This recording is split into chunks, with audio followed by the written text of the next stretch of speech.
I'm a believer that the Trans-Pacific Partnership is good for the United States, and I say that intending for everyone, for labor, for business, industry.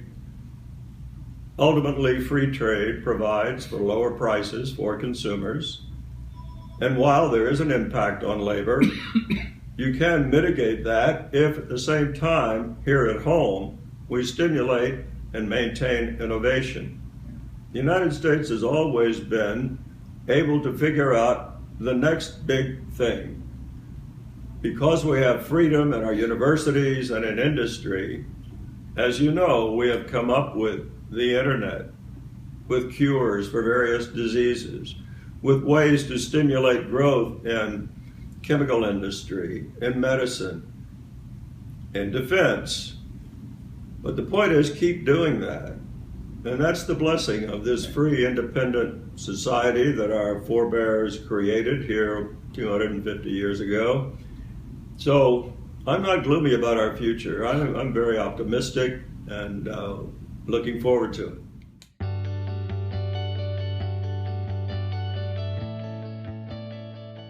The moderate Gulf Arab states have already developed a collective security organization called the Gulf Cooperation Council.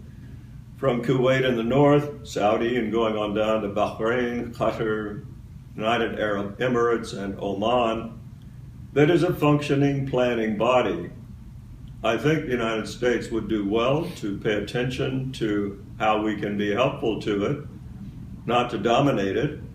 It has its own decision-making system, but it doesn't have inherently the strength in numbers, in weapon systems, or in a history of strategic planning and the intelligence to know day to day, as well as what's over the horizon, what is coming at them. And so to begin to engage and listen to the GCC countries, to offer to be helpful, whether it's intelligence sharing, periodic exercises, and to nurture over time a relationship of mutual respect and trust so that deterrence becomes real. Deterrence of any adversary, that is, whether it's radical Islam or sectarian challengers such as Iran. So I think we've had some setbacks in recent years, that we've made judgments that have alarmed in the Middle East, the moderate Arab states.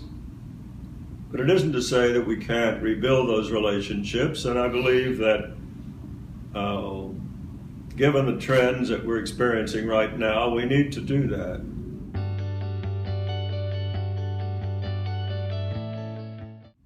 We have some serious problems of debt in our country. We have shrill disagreements about healthcare, housing, education, law enforcement, racial relations.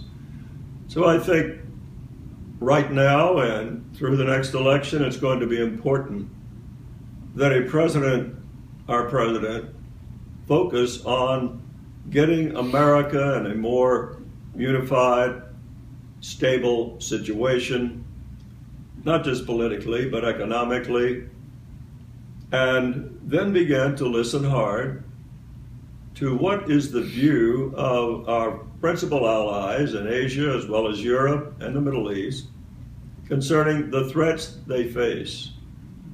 Yes, military threats, but also economic threats. And once you've digested that sense of risk overseas, to elaborate policies that will succeed in deterring conflict, first of all, but then also establishing a climate that will provide for economic growth and a global trading system that benefits all parties. This isn't really rocket science. It can be done, but it takes care, and you have to have good people involved. The president can't do this by himself or herself. I'm optimistic. Our country's always been able to renew itself when it's faced periods of unrest and decline, and I'm confident we can do it again.